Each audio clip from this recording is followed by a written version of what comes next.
हुकूमत ने अवाम पर पेट्रोल बम गिरा दिया। पेट्रोलियम मसनूआत की कीमतों में इजाफा। पेट्रोल 9 रुपए 99 पैसे फी लीटर महंगा, नई कीमत 275 रुपए 60 पैसे मुकर्रर। हाई स्पीड डीजल की कीमत में 6 रुपए 18 पैसे इजाफा। डीजल की नई कीमत में 283 रुपए 63 पैसे फी लीटर हो गई। मट्टी के तेल की कीमत में 1 रुपए 85 पैसे का इजाफा, नई कीमत 183 रुपए 71 पैसे हो गई। वजारत खजाना ने नोटिफिकेशन जारी कर दिया। पेट्रोलियम मसनूआत की कीमतों में इजाफे पर आवाम परेशान। 2 वक्त की रोटी खाएं या पेट्रोल डलवाएं, इस हुकूमत से कोई उम्मीद नहीं। कब तक ऐसे चलेगा? गरीब कब तक बर्दाश्त करेंगे? शहरियों की दुहाई। कीमतों में इजाफा वापस लेने का मुतालबा।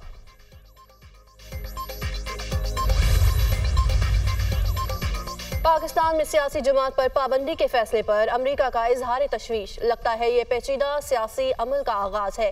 किसी सियासी जमात पर पाबंदी तशवीश की बात है। पाकिस्तान में कानून की हुक्मरानी की हिमायत करते हैं। पाकिस्तान समेत किसी भी मुल्क में सियासी तशद्दुद की मजम्मत करते हैं। अमरीका आज़ादी इजहार राय का हामी और इंसानी हुकूक की खिलाफ वर्जियों के खिलाफ है। हम जमहूरी इक़दार और बुनियादी हुकूक का एहतराम देखना चाहते हैं। तर्जुमान अमरीकी महकमा खारजा तर्जुमान Matthew Miller.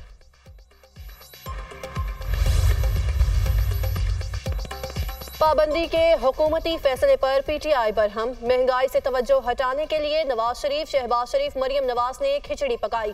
Peoples party MQM ने जमहूरियत लबादा ओढ़ा हुआ है।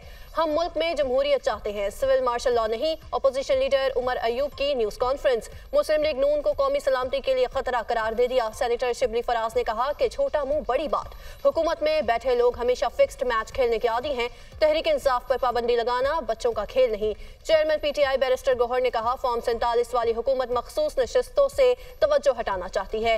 नजरसानी में भी हुकूमत को कुछ नहीं मिलेगा। डॉन लीग्स, सुप्रीम कोर्ट पर हमला करने वाले यही लोग हैं। पाबंदी लगानी है तो नून लीग पर लगाएं।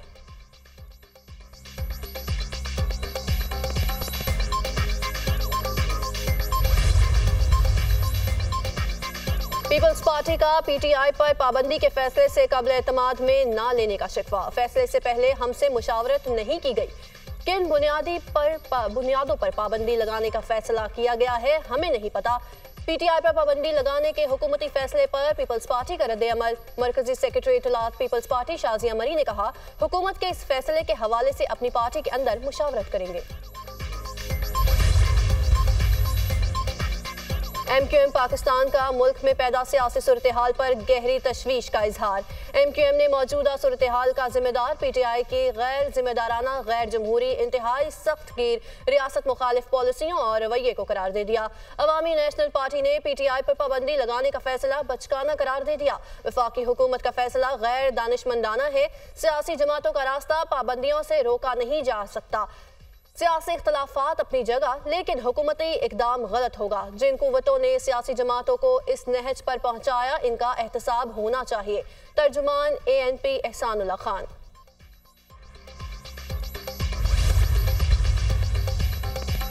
सियासी कुव्वतों के खिलाफ ताकत का इस्तेमाल मसाइल का हल नहीं, इससे सियासी इंतशार मजीद बढ़ेगा। तमाम इदारे आइन के मुताबिक तयशुदा दायराकार में सिमट जाएं तो मुल्क संभल सकता है।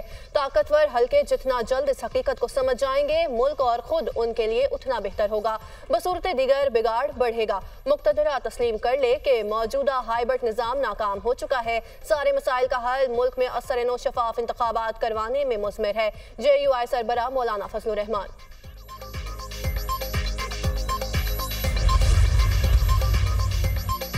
हुकूमत का तहरीक इंसाफ पर पाबंदी लगाने का फैसला गैर कानूनी तौर पर असम्बली तोड़ने पर बानी पीटीआई आरिफ अलवी और कासिम सूरी के खिलाफ आर्टिकल 6 लगाने का ऐलान। बैरून मुल्क बैठकर पाकिस्तान मुखालिफ सरगर्मियों में मुलव्वस अफराद के पासपोर्ट और शनाख्ती कार्ड ब्लॉक किए जाएंगे। वफाकी वज़ीर इत्तलात अता तारर ने प्रेस कॉन्फ्रेंस करते हुए कहा, तमाम शवाहिद को मद्देनजर रखकर वफाकी हुकूमत सुप्रीम कोर्ट में पीटीआई पर पाबंदी का केस दायर करेगी। पीटीआई और पाकिस्तान एक साथ नहीं चल सकते। मुल्क के साथ बहुत खिलवाड़ हो चुका, अब कहना चाहते हैं नो मोर। हुकूमत आर्टिकल 6 लगाने का कॉन्फ्रेंस सुप्रीम कोर्ट में दायर करेगी। पानी पीटीआई के जराइम की फहरिस्त बहुत तवील है। सख्त तरीन कानूनी कार्रवाई अमल में लाई जाएगी। मुल्क को आगे जाना है तो शरपसंद अनासर पर पाबंदी लगाना पड़ेगी। IMF को खत लिखना पीटीआई का मुल्क दुश्मन एजेंडा था। 9 मई को जाती मुफाद के लिए मुल्की मुफाद पर हमला किया गया।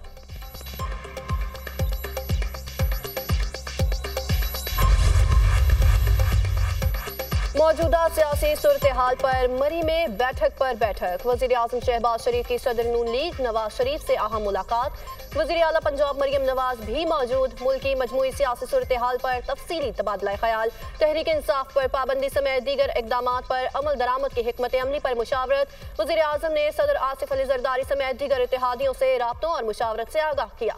मुशावरती अमल में किए तमाम फैसलों से पार्टी के सीनियर क़यादत को आगाह कर दिया गया। मुशीर इत्तलात खैबर पख्तूनख्वा बैरिस्टर सैफ का मुस्लिम लीग नून में अंदरूनी इख्तलाफात का दावा। कहा आर्टिकल 6 और PTI पर पाबंदी का फैसला मुस्लिम लीग नून के अंदरूनी खलफशार का नतीजा है। नवाज शरीफ और मरियम नवाज कैंप शहबाज शरीफ का धड़न तख्ता चाहते हैं। PTI पर पाबंदी और आर्टिकल 6 का फैसला अंदरूनी कशमकश की गमगारी है। सुप्रीम कोर्ट पर हमला करने वाले और डॉन लीक्स वाले दोनों को गद्दार कहते हैं। PTI पर पाबंदी और गद्दारी के मामले पर फिर से मुंह की खानी पड़ेगी। सुप्रीम कोर्ट में मखसूस नशिस्तों के फैसले के खिलाफ नजरसानी दरख्वास्त दायर। नजरसानी दरख्वास्त मुस्लिम लीग नून ने दायर की। 12 जुलाई के फैसले पर हुक्म इम्तना की भी इस्तदा। दरख्वास्त में सरबराह सुन्नी इत्तेहाद कौंसिल साहबजादा हामिद रजा MQM पीपल्स पार्टी समेत 11 पार्टियों को फरीक बनाया गया। तहरीक इंसाफ सुन्नी इत्तेहाद कौंसिल को आइन के मुताबिक एक सियासी जमात नहीं समझा जा सकता। तहरीक इंसाफ ने तो election commission Peshawar high court में कोई अपील दायर नहीं की। सुन्नी इत्तेहाद कौंसिल खवातीन और अक़लियतों की मखसूस नशिस्तें हासिल करने की अहल नहीं। सुन्नी इत्तेहाद कौंसिल के चेयरमैन हामिद रजा ने बतौर आज़ाद उम्मीदवार इंतखाबात में हिस्सा लिया। दरख्वास्त में मौक़िफ़।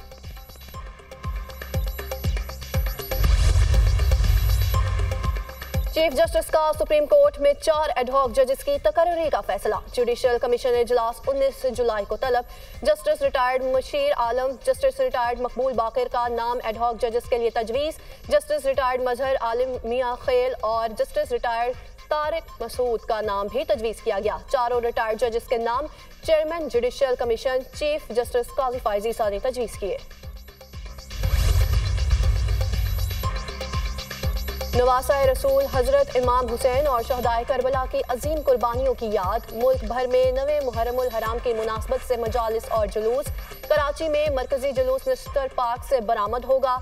जुलूस के गुजरगाहों पर 10,000 एहलकार तैनात। लाहौर में 9वें मुहर्रम का मरकजी जुलूस पाउंड स्ट्रीट इस्लामपुरा से बरामद।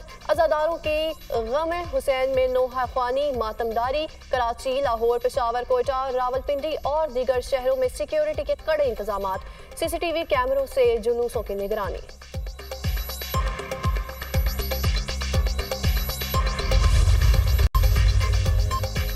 लाहौर समेत पंजाब के किसी शहर में 9 और 10 मुहर्रम को मोबाइल फ़ोन सर्विस मुकम्मल बंद न करने का फैसला। सिर्फ जुलूस और मजालिस वाले इलाकों में मोबाइल फ़ोन सर्विस मुअत्तल करने की सिफारिश। जैकबाबाद और गिरदोनवाह में मोबाइल फ़ोन सर्विस मुअत्तल। शिकारपुर में ज़िला भर में मोबाइल फ़ोन और इंटरनेट सर्विस बंद।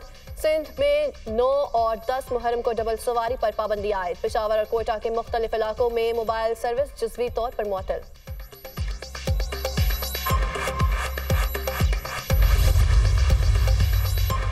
नसीरात में इसराइल की बमबारी, मुतादिद इमारतें ज़मीन बोस।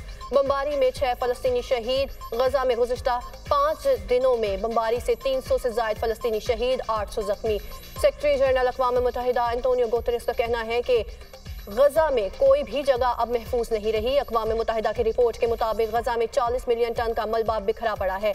तबाहशुदा मलबे को उठाने में 15 साल लगेंगे। मलबा हटाने के लिए 500 से 600 मिलियन डॉलर्स की ज़रूरत होगी।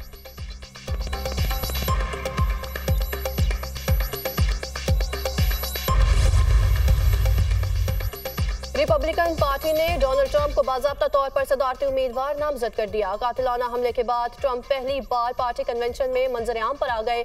ट्रंप के दाएं कान पर पट्टी लगी हुई थी जहां गोली लगी थी। ट्रंप ने सेनेटर JD वेंस को नायब सदारती उम्मीदवार बना लिया। वेंस माजी में ट्रंप को अहमक और काबिल मजम्मत कह चुके हैं। ट्रंप का मुवाजना सेनेटर वेंस की अहलिया ओकाशा आबाई ताल्लुक भारती से है और डोनाल्ड ट्रंप ने कहा कि JD वेंस नायब सदारत के लिए रियासत ओबायो में मौजूद तरीन शख्स है। और रवा हफ्ते मुल्क में मजीद मानसून बारिशों की पेशगोई। महकमा मौसमियात के मुताबिक आज से मानसून हवाएं मुल्क के बेशतर इलाकों में दाखिल होंगी। आज से 21 जुलाई के दौरान इस्लामाबाद, पंजाब, खैबर पख्तूनख्वा, गिलगित बल्तिस्तान और कश्मीर में बारिशें मुतवक्के हैं। बलोचिस्तान में कल से 19 जुलाई के दौरान बारिशों का इम्कान। कराची समेत सिंध में जुमेरात और जुमे के वक्फे से बारिश की पेशगोई। मूसलाधार बारिशों से पंजाब और ज़ेरे सिंध के नशेबी इलाकों में अर्बन फ्लडिंग का खदशा।